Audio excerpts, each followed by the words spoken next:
ক্রীড়াঙ্গনে নারী জাগরণ সৃষ্টিতে ভূমিকার জন্য বেগম রোকেয়া পদক পেয়েছেন ঋতুপর্ণা চাকমা।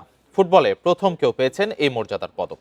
সমাজের নানা ক্ষেত্রে নারীদের স্বীকৃতি ও অবদানের জন্য বেগম রোকেয়া পদক দেয় মহিলা ও শিশু বিষয়ক মন্ত্রণালয়।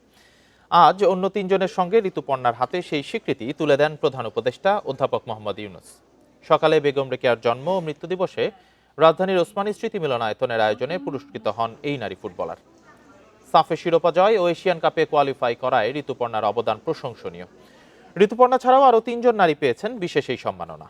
গত বছর কিংবদন্তি দাবারু রানী হামিদকে দেয়া হয়েছিল এই পদক।